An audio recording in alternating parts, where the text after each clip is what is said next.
Bonjour à tous, alors ici Chloé Payette, bienvenue sur ma chaîne. Aujourd'hui j'interviewe Sarah Humbert, elle est coach. Elle accompagne les femmes à vivre en accord avec elles-mêmes grâce à la puissance du voyage solo. Donc on s'est rencontrés lors d'un mastermind et ce qu'elle propose, ça m'a tout de suite parlé parce que un de mes objectifs, ça serait de voyager toute seule. Donc voilà, j'ai voulu lui poser quelques questions par rapport à ça. Je te laisse te présenter, Sarah. Ouais. Écoute, merci Chloé de me faire, de me donner cette chance quoi, d'apparaître sur ta chaîne. Donc oui, comme tu l'as très bien dit, je m'appelle donc Sarah Humbert et je suis coach maintenant depuis 2018, spécialisée en effet sur le fait d'accompagner les femmes à vivre une vie en accord avec elles-mêmes, une vie inspirante grâce à la puissance du voyage solo. Alors, pour expliquer un peu plus en détail, ça veut dire quoi? Ça veut dire que finalement, le voyage, c'est ce qui va permettre d'opérer des changements, des nouvelles habitudes à mettre en place plus facilement, en fait, plus naturellement que lorsqu'on reste dans son contexte habituel, avec ses proches, avec son travail, ses obligations. Le voyage solo, ça va vraiment être un moment à nous, un moment qu'on s'accorde, une réflexion personnelle, un espace mental et physique, ce que j'aime bien dire, qui permet justement de faire une introspection et d'arriver à se connaître pour vivre une vie inspirée, inspirante et en accord avec nous-mêmes. D'accord. Et en fait, le voyage solo, ça nous permet enfin, ça t'a permis, toi, de te retrouver, d'être qui tu es réellement, peut-être, non? Oui, alors moi, en fait, oui, lors de mon premier voyage solo, juste avant, je me sentais vraiment perdue, en fait, dans le flou. Je me trouvais pas à ma place, en fait. J'arrivais pas à comprendre pourquoi j'avais pas cette vocation comme la plupart des gens peuvent avoir depuis tout petit de je vais devenir médecin ou je vais devenir ceci. Moi, je l'ai jamais eu. Et en fait, ça me frustrait parce que je me disais, mince, je ne sais pas ce que je veux faire de ma vie, j'ai pas d'évidence, je suis dans le flou, quoi. Et c'est pour ça qu'au moment arrivé à la fin de mes études, ça m'a stressée parce que je me suis dit, mince, je sais toujours pas ce qui me fait vibrer, je sais toujours pas exactement ce que je veux faire de ma vie et j'ai pas envie de me lancer comme ça sans être sûre, enfin, ou du moins inspirée par ce que je vais faire. Et donc, du coup, j'ai préféré opter pour des expériences à l'étranger, pour justement tester des choses, expérimenter différents domaines qui m'intéressaient et voir où je me retrouverais réellement dans les faits. Parce que souvent, on a une idée d'un métier, on a une idée des choses, mais dans les faits, c'est autre chose. Donc, moi, je parle vraiment, je crois en l'expérimentation, vraiment. Qu'est-ce qui t'a amené justement à te lancer en tant que coach, du coup, pour partager tes expériences? Oui, alors mes premiers voyages solo m'ont permis justement de préciser chaque fois plus finalement mon projet professionnel. Donc, je suis arrivée à un stade où j'ai compris que j'aimais beaucoup le relationnel, la communication, voilà, discuter, être en contact avec les gens finalement. Donc, étant d'une formation commerciale, moi j'ai suivi une formation commerciale en école. J'ai réussi à définir finalement un job qui me plaisait, qui était finalement commercial à l'international dans un premier temps, parce que justement, je me suis rendu compte que les cultures, voilà, apprendre des autres, échanger avec les autres me plaisait. Sauf qu'au bout d'un moment, certes, il y avait beaucoup de choses qui me faisaient vibrer dans ce travail, c'est-à-dire le côté voyage, le côté contact humain, le côté langue. Mais ça restait de la vente pure d'objets, de matériel. Et donc, du coup, de la vente pure ne m'inspirait pas. Au bout d'un moment, je me suis rendu compte que j'étais arrivée, j'avais déjà fait un bon bout de chemin, mais ce n'était pas encore le truc vraiment qui me faisait vibrer. Et je me suis rendu compte que la dimension humaine était encore plus forte, dans le sens où j'avais envie d'apporter aux gens ce que j'ai pu vivre et le fait de savoir finalement ouais, quelle est notre mission de vie, quelle est finalement notre pourquoi on est fait. Donc, c'est comme ça que je suis arrivée à devenir coach. Et tu penses que tu as trouvé du coup ta mission de vie? Oui, ah bah oui, oui. Aujourd'hui, vraiment, je suis vraiment drivée, je suis passionnée par ce que je fais.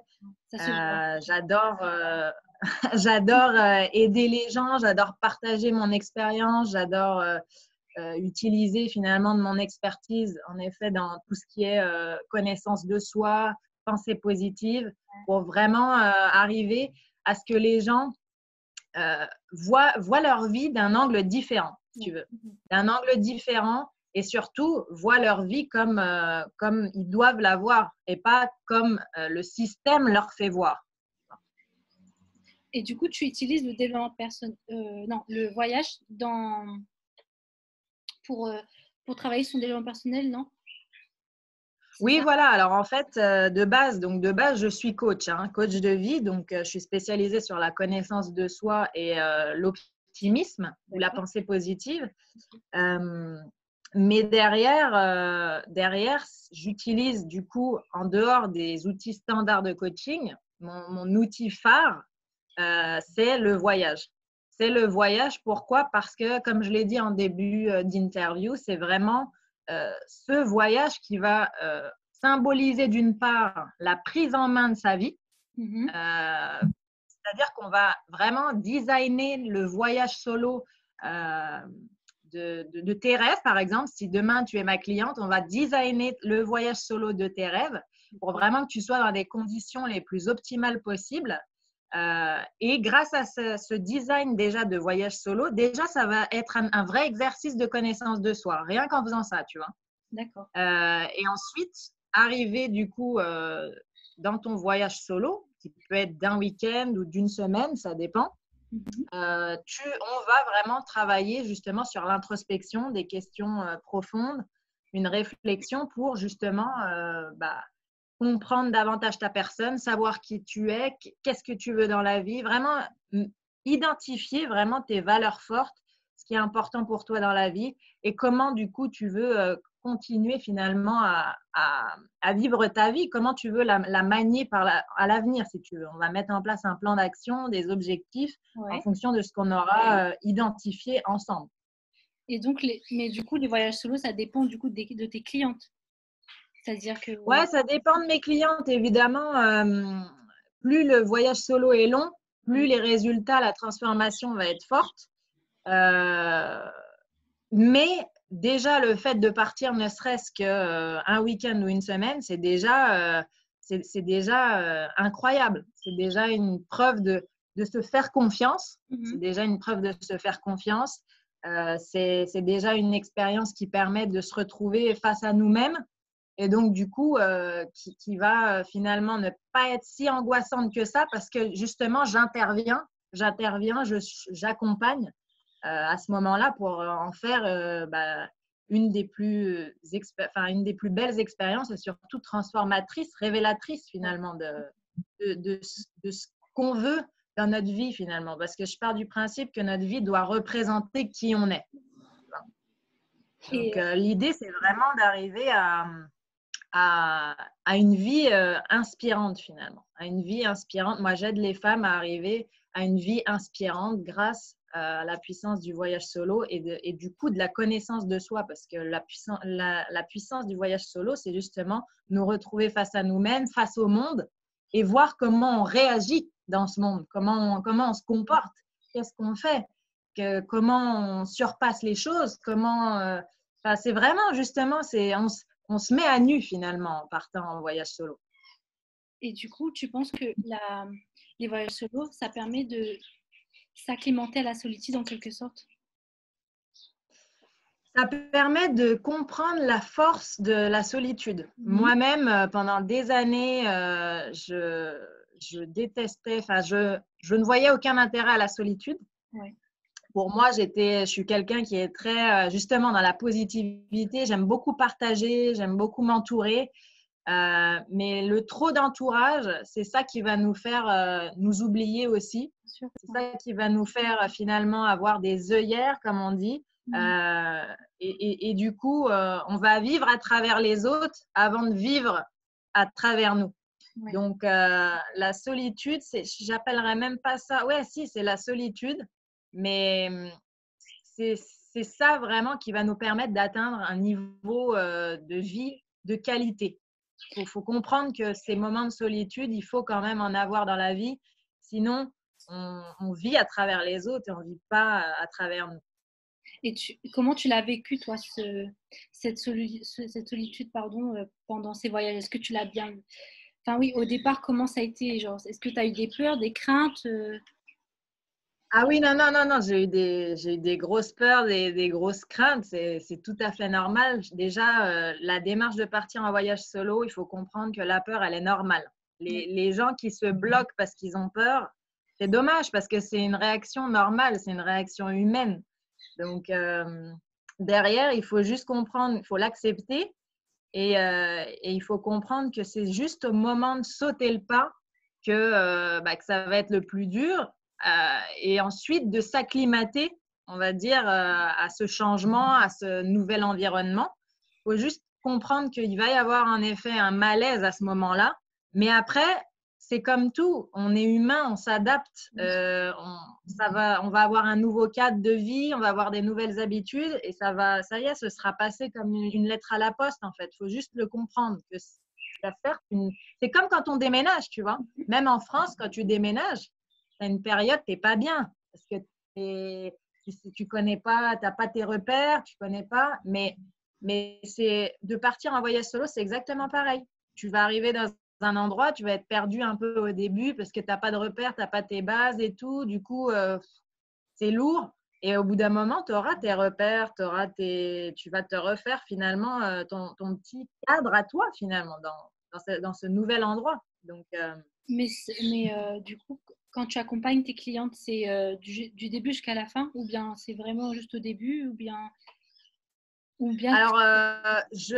alors, ça dépend justement des clientes. Il y a des clientes qui préfèrent prendre ce temps justement de voyage solo, surtout sur les périodes courtes, on va dire, c'est-à-dire un week-end ou une semaine. Elles vont me dire non, bah, du coup, le voyage solo en soi, faut que ce soit un challenge pour moi, faut que je sois seule et que je fasse une introspection par rapport à, on va dire, toutes les semaines avant où on aura fait du coaching, vraiment de préparation de voyage solo et donc de connaissance de soi et d'état d'esprit. Mais il y en a d'autres, celles qui partent le plus longtemps, en effet, là, quand on parle d'une expérience carrément de vie à l'étranger, là, je les accompagne de A à Z quand elles arrivent sur place, au retour. Parce que ce qui fait peur aussi, c'est le retour pour la plupart des gens.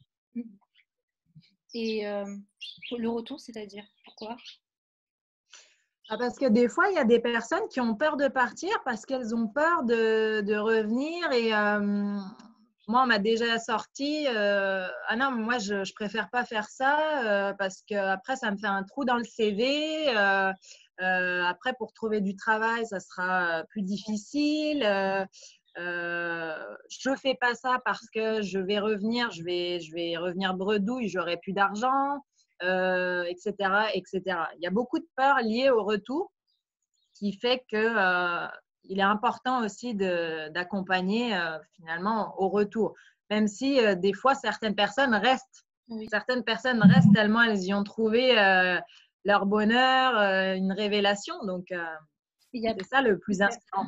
Il y a plus de personnes qui restent ou bien qui reviennent? Ça dépend, non? Il y a beaucoup de personnes qui restent, il y en a qui reviennent. Ça dépend en fait aussi de ta démarche de base. Est-ce que finalement le voyage solo, c'est pour te prouver quelque chose à toi-même, pour gagner en confiance, mais tu sais que c'est passager dès le début, alors tu vas revenir.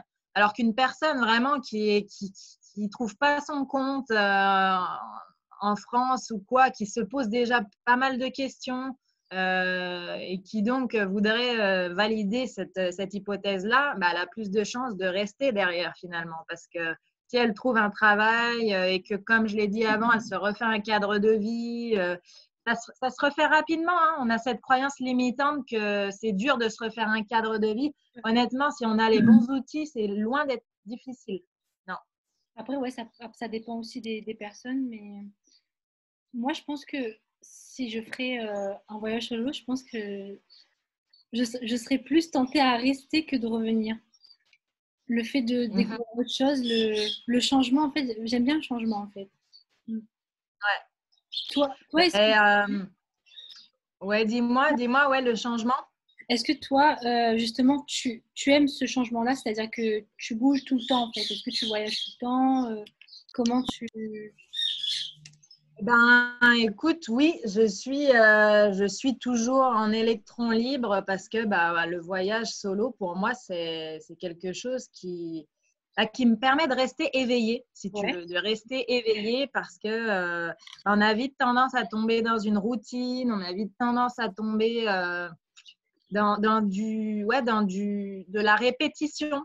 Si tu d'accord. veux, même si quand je reste en France ou quoi, je fais toujours en sorte, même si je ne voyage pas, je fais toujours en sorte d'aller à des rencontres, à des cafés de langue. Je fais toujours en sorte de me challenger au quotidien, si tu Ouais, veux. C'est d'accord. pas pour rien que ma chaîne s'appelle Challenge ta vie. C'est-à-dire que l'humain a besoin d'être stimulé. Sinon, on s'endort. Sinon, on s'endort et ce qu'il y a de plus malheureux là-dedans, de s'endormir, c'est qu'on perd ce goût pour la vie.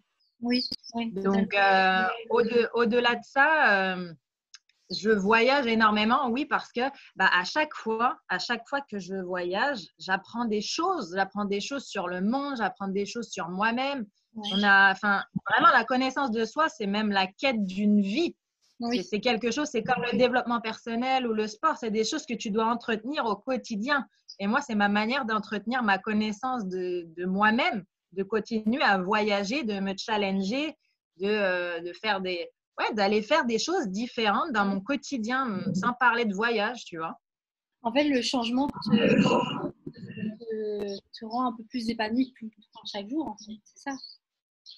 Ouais, et puis de base, en tant que dans notre plus intrinsèque forme en tant qu'être humain, euh, le mouvement, le changement est tout à fait normal dans notre environnement. C'est quelque chose de scientifique, de naturel. Enfin, si tu regardes l'environnement, la Terre, comment elle évolue, enfin, le système, tout ça, enfin, c'est toujours en mouvement de partout. Et en fait, on essaye de nous mettre dans des boîtes, du coup, tu vois, dans des boîtes, tu vas trouver ton boulot, ta maison, et tu restes là toute ta vie. Sauf que de base, on n'est même pas fait pour vivre comme ça, tu vois. On n'est pas fait pour vivre comme ça. Donc déjà, de base, on est en train de nous restreindre. Et c'est ça qui fait que la plupart des gens étouffent et ne trouvent pas forcément de sens, en fait. Et toi, du coup, est-ce que tu travailles à l'étranger ou bien tu vis en France? Alors moi, jusqu'à septembre, je vivais au Portugal, à Porto, depuis j'ai vécu là-bas 2 ans et demi. Mhm. J'ai adoré ma vie vraiment au Portugal. C'est mon style de vie, tu vois. C'est vraiment mon style de vie. C'est la plage, on se détend, tout le monde n'est pas stressé, on profite de la vie, des choses simples. Et ça, c'est bien moi, tu vois. Donc, j'ai vraiment adoré cette expérience. Après, là, je suis revenue en France parce que j'avais de nouveaux objectifs qui étaient d'investir dans l'immobilier. Et donc, pour ça, le mieux, c'était d'être sur place. Donc, j'ai sacrifié ma qualité de vie, on va dire, mon style de vie pour mes objectifs. Mais je sais qu'un jour ou l'autre, j'y retournerai, ou Mhm. du moins, je sais que je vais pas, enfin, que mon style de vie ne se trouve pas en France, du Oui, moins. bien sûr. Donc, Ça te manque, je pense, d'un côté, quand même. comment? Ça te manque, non? Oui, ça me manque ce côté, comment, ouais, ce côté reggae night, surf night, ouais, vraiment, j'habitais juste en face de l'océan avec une vue incroyable, donc ouais, c'est clair que c'est revigorant, on se rend pas compte à quel point l'environnement a un effet incroyable sur notre bien-être. Et ouais, ça c'est vrai par contre. Parce que moi, je me rends Ouais. compte que depuis que je suis en métropole, euh, avec l'hiver et tout, enfin, je suis pas dans mon élément. Tandis que là, quand je Mm. suis rentrée à La Réunion, là, je me sens beaucoup plus moi-même. Et même, il y a, je sais pas, il y a de la verdure partout et c'est totalement différent en fait. Là, je me sens beaucoup plus concentrée dans ce que j'ai à faire, dans mon travail.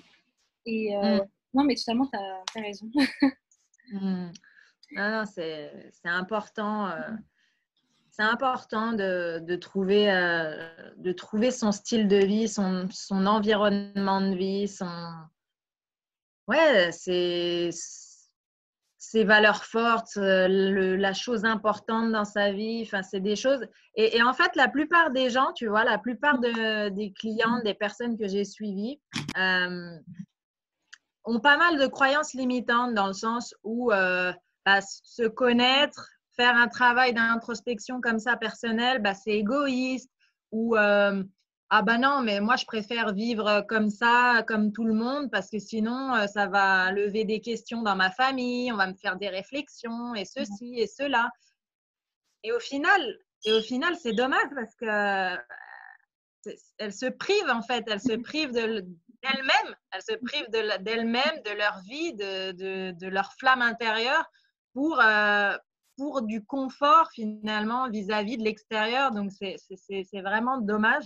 Et c'est dommage de croire finalement que le bonheur se trouve de cette manière-là, parce que c'est loin d'être le cas.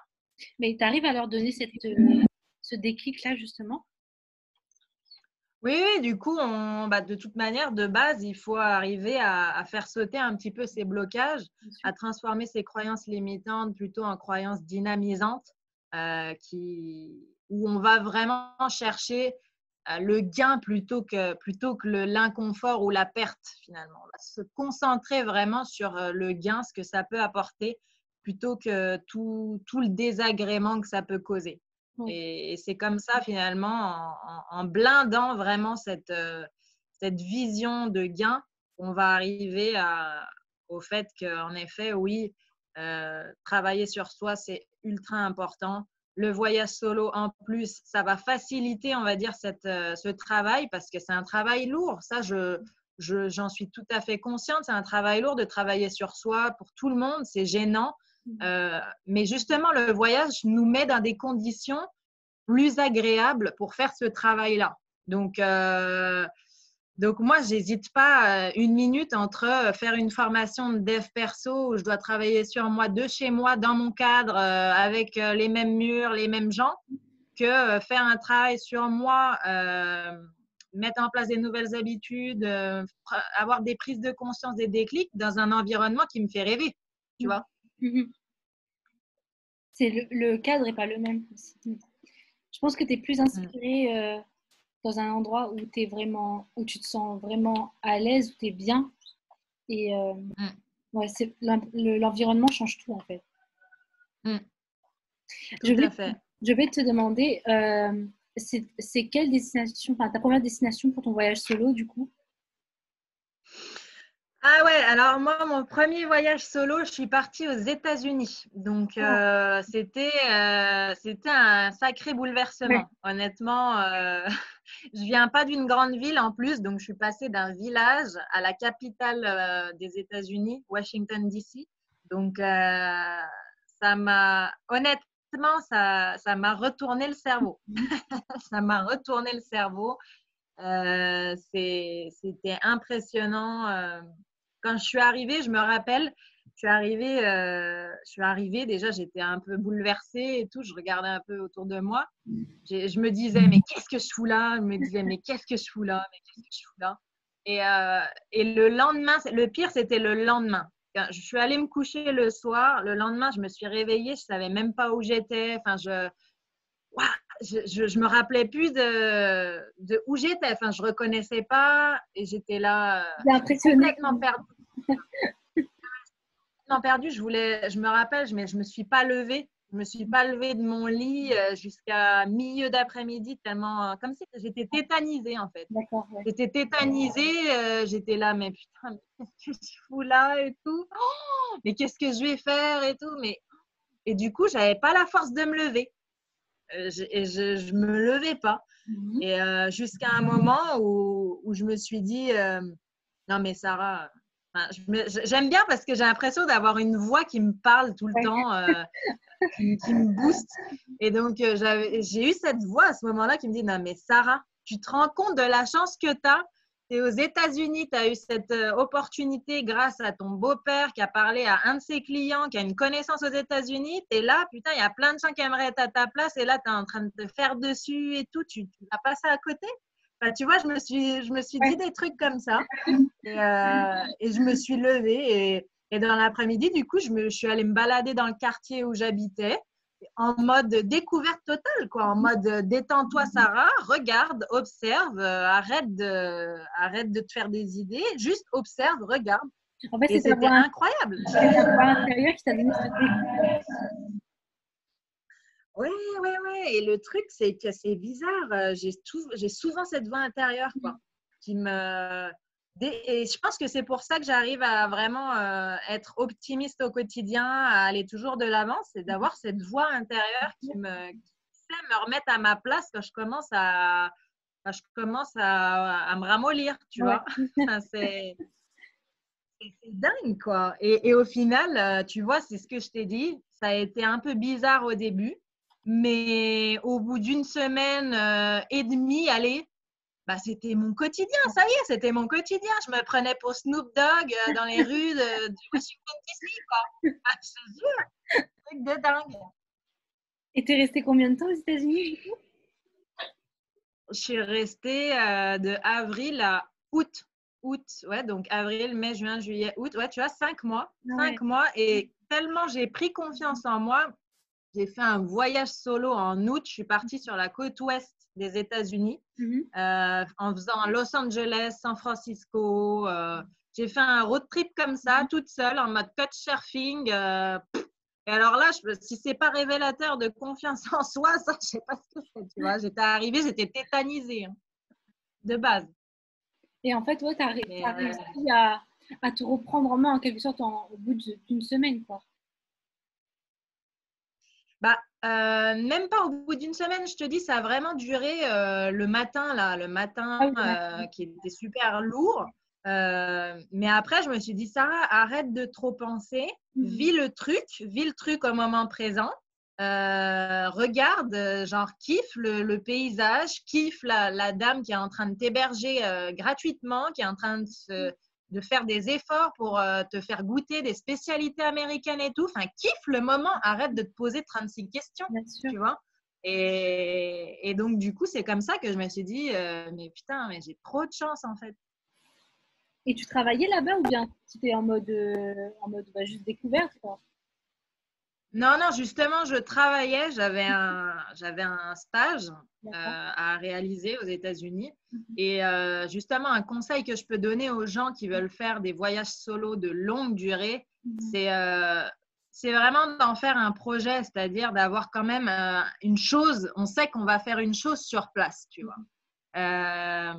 Parce que sinon, il y a tout ce qui est backpack, il y a tout ce qui est tour du monde, mais ça, c'est encore autre chose. Tu vois, c'est encore autre chose. Et je pense que quelqu'un qui a peur d'un voyage solo, pour commencer, il faut faire soit c'est sur une courte durée et donc on se dit que c'est un moment de pause, d'introspection, de voilà. Et donc là, il n'y a pas forcément besoin d'un truc précis à faire, un boulot ou un stage, machin. Mais par contre, quand on veut partir en voyage solo, voir un peu ce qu'on trouve, ce qu'on va faire, combien de temps on va rester, on ne sait pas trop encore, bah, faut quand même un minimum planifier, tu vois. Ouais, un minimum planifier ce que tu vas faire, que ce soit un volontariat, que ce soit un job, un stage, mais au moins que tu as un truc parce que tu vas te sentir légitime, tu vois, tu vas te sentir légitime, tu vas avoir moins de culpabilité et même vis-à-vis de tes proches de l'extérieur, ce sera beaucoup moins lourd, tu vois, parce que tu vas toujours avoir des réflexions de tes proches quand même à te dire, mais qu'est-ce que tu fais, Sarah? Qu'est-ce que tu vas faire là-bas? Au moins, qu'est-ce que tu vas faire là-bas? Tu as une réponse à donner. Tu as une réponse à donner et au moins tout le monde est plus rassuré, c'est plus léger pour tout le monde en fait. Et quel pays t'as préféré visiter? Quel pays j'ai préféré visiter? Il y en a plein, franchement. Les pays sont tous différents, ont tous leurs avantages. Et moi, je te dis, j'ai beaucoup aimé le Portugal, vraiment, j'ai beaucoup aimé. Euh, j'ai vécu aussi à Barcelone. Barcelone, c'était sympa aussi. Un autre style, on va dire que c'est un autre style que le Portugal. C'est un peu plus moderne, un peu plus touristique. Moi, je préfère le côté tranquille du Portugal. Après, ouais, j'ai beaucoup aimé l'Amérique du Sud. L'Amérique du Sud, voilà, c'est un pays, c'est un continent plutôt qui est. Faut faire attention, ça c'est sûr. Faut faire plus attention qu'à d'autres endroits. Mais c'est le continent où il y a le plus d'humanité, si tu veux encore, je trouve. Il y a ce côté entraide, pas de jugement, enfin, voilà, être humain, quoi, dans le partage. Ils sont énormément dans le partage et ça, c'est une de mes valeurs fortes. Donc, forcément, ça me touche. Et sinon, les États-Unis, c'est génial. Les États-Unis, j'ai adoré. Enfin, ça a été, je te dis, ça a été le voyage, mais une révélation, le truc. Il m'a révélé, quoi. J'étais dans ma coquille, je comprenais pas pourquoi j'étais dans le flou, pourquoi j'étais frustrée de pas savoir ce que je veux faire. Je comprenais pas pourquoi j'avais cette envie d'ailleurs et que j'étais pas comme les autres. Bah, franchement, je suis allée aux États-Unis, ça m'a libérée. Je suis rentrée, tout le monde me disait, mais Sarah, mais t'as changé, toi, qu'est-ce que t'as fait et tout. Je sais pas, tu vois. Je En fait, sais ça t'a pas. transformé. J'ai rencontré du monde, j'ai vu les différents modes de vie qui existent et je me suis dit, en fait, je suis pas si extraterrestre que ça. Et c'est quoi tes prochaines destinations? Mes prochaines destinations, j'aimerais beaucoup aller en Grèce. En Grèce, j'y suis encore pas allée. Là, je devais y aller en mai, mais malheureusement, avec la situation, ça va pas être possible. D'ailleurs, j'organise en fait en mai à cette occasion-là, je vais visiter la Grèce, mais j'organise du coup les challenge trips, qui est un concept qui lie développement personnel et voyage justement. On propose ce que j'appelle un stage de développement personnel en voyage organisé finalement. Donc, il y a vraiment une superbe ambiance. On est un petit groupe, tu vois. L'idée, c'est pas de faire un bus complet, tu vois. C'est pas ça l'idée. C'est vraiment d'être en petit comité de 10 personnes, 8 à 10 personnes, et on fait un voyage de fou. Et en même temps, on en apprend énormément sur nous. On fait des workshops et tout sur différents outils, justement pour vivre une vie plus épanouissante. C'est comme une petite immersion, non? Ouais, on peut appeler ça une immersion aussi, ouais, tout à fait. C'est en mai quand exactement? Bah là, du coup, on l'a repoussé en septembre parce qu'en mai, ça ne va pas être possible. Oui, c'est ça. Là, du coup, on le repousse en septembre. On n'a pas encore mis de date précise parce qu'on attend de voir comment évolue la situation avant de donner des dates. Mais ça va certainement être, pour être sûr, à mon avis, ça sera fin septembre. D'accord, ok. Quel conseil tu pourrais me donner du coup pour me jeter à l'eau en quelque sorte? Pour te jeter à l'eau, alors déjà, enfin, quel est ton projet déjà? Où est-ce que tu veux aller et quel est le but finalement? Qu'est-ce que tu recherches, tu vois, dans cette expérience? En fait, tu vois, j'aimerais apprendre à être plus indépendante à travers le voyage solo, tu vois, et aussi, bah, du coup, comme tu dis, me connaître qui je suis réellement, voilà aussi. Ouais. Et après, j'avais pensé à partir à Londres en septembre, ouais. Je voulais faire fille au père. Mais en fait, je me suis rendu compte que j'aime beaucoup la nature et je suis beaucoup plus dans mon cadre quand je suis hors de la ville. Du coup, voilà, je me pose des questions si c'est une bonne idée finalement de partir à Londres. Mais en fait, moi, si je partais à Londres, pardon, c'était vraiment pour travailler mon anglais. Tu vois. Donc d'accord, voilà. ok. Voilà. Et après, les pays qui me feraient vraiment kiffer, ce serait par exemple l'Australie, les États-Unis d'ailleurs aussi. Mais du coup, voilà, je pense que je vais partir plutôt vers Londres Et après, pendant quelques temps, quelques mois, pour vraiment bien travailler mon anglais. Et après, je verrai. Mm. Je verrai. Et pourquoi tu partirais pas tout de suite en Australie? Je sais pas. En fait, je me dis que c'est assez loin. Ouais, c'est quand même loin de tout. Et je sais pas pourquoi, mais je me bloque par rapport à ça. Alors qu'il n'y a pas, il y a pas de quoi. Parce que parce qu'il y a la nature, il y a la ville. Enfin, voilà, c'est vraiment un pays qui me fait kiffer, honnêtement. Mais je sais pas pourquoi je me bloque par rapport à la distance à la distance, quoi. Ok, ouais. Mhm. Mm. Non, mais je peux comprendre par rapport à la distance. Après, je te dis, si tu montes bien ton projet en amont, il n'y a pas de, il n'y a pas de raison que ça se passe mal, Mhm. que tu sois obligé de rentrer plus tôt ou quoi. Il faut simplement bien préparer ton projet, D'accord. avoir les bons outils pour justement savoir s'entourer, savoir à qui s'adresser si jamais il se passe des choses ou si Mhm. jamais tu recherches des choses. Le tout, c'est vraiment d'arriver dans un premier temps avec un truc bien précis. Tu sais que tu vas arriver, tu dois aller à tel endroit pour bosser, je sais pas moi, ramasser les cerises par exemple, tu vois. Ouais, Au début, il faut vraiment que tu aies un truc planifié. Tu vois. d'accord. Et ensuite, c'est comme ça que tu vas prendre, tu vas t'acclimater, que tu vas prendre confiance en toi, que tu vas commencer à faire des connaissances, que tu vas commencer à t'habituer à ton nouveau cadre. Et là, à ce moment-là, seulement tu avises. Tu avises, tu vois ce qui existe. Tu vas rencontrer des gens qui vont te dire, bah tiens, si tu cherches autre chose, il y a ce site-là, il y a ce machin-là. Toi, tu vas regarder, tu vas trouver un autre truc sympa, aller donner un biberon au koala à l'autre bout de l'Australie. Tu vas te renseigner sur les trains, les avions, les machins. Et après, tu seras autonome. Mais au début, en effet, c'est mieux d'avoir un truc bien, ne serait-ce que déjà un logement, tu sais où tu vas crécher, tu sais ce que tu vas faire. Et après, tu laisses libre cours à ce qui va venir à toi, tu vois. En fait, je pense que je vais faire fille au père. Je vais à Londres, à Londres, pardon, en Australie. Je pense que je ferai fille au père pour avoir un logement sûr déjà, parce que ça coûte très Mhm. cher les logements là-bas. Donc, Tu m'étonnes. je pense que je vais commencer comme ça. Mm. Et Mais après, moi, vraiment, après, après c'est selon ton ressenti. mhm. Mais ce que tu me dis là par rapport à l'anglais, à l'environnement un peu plus verdoyant, etc., enfin, ça, ouais, c'est sûr que ça ressemble beaucoup plus à l'Australie que Londres. Honnêtement, C'est ça. Londres, ça n'a rien à voir, quoi. Ouais, c'est ça. C'est totalement différent parce qu'à Londres, j'ai pas tout ça, quoi.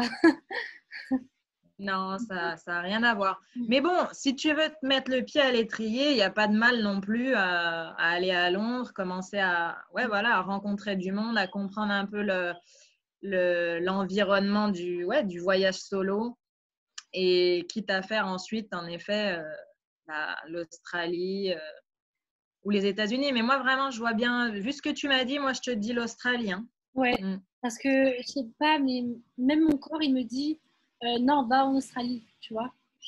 En fait, tu vois, je me dis Londres, bah, par question de sécurité, genre je suis en Europe, je reste en Europe, tu vois. Mm. Et je pense que ouais, je me fais un blocage par rapport à ma peur bah, d'être un peu loin aussi. Et ce Mm. qui me fait peur aussi, c'est l'anglais, parce que bah, j'ai pas un niveau de ouf encore, c'est pour ça que je veux travailler là-dessus.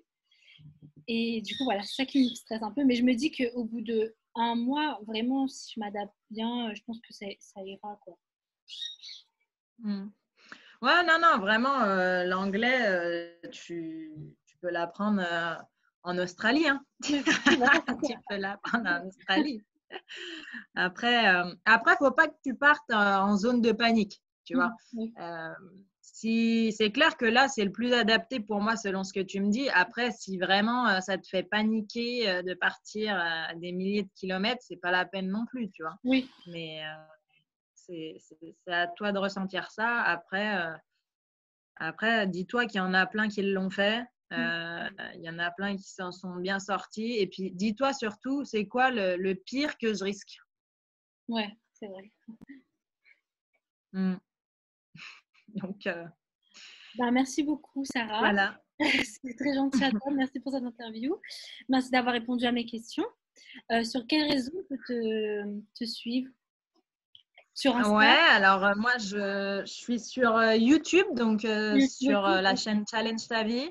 ok. YouTube, je suis sur Instagram, Mhm, sarah.imbert-CTV. merci. Et sinon, j'ai une page Facebook aussi, Sarah Imbert. Donc, Facebook, YouTube, Instagram, c'est vraiment là où je suis la plus active. Ouais. D'accord, bah merci beaucoup en tout cas. Bah, merci à toi, Chloé. Et vraiment, crois en ton projet. Vas-y, Oui. let's go. Non, mais oui, cette année, c'est la bonne. Ouais, bah, j'espère. Je te suivrai hein, de près. Oui.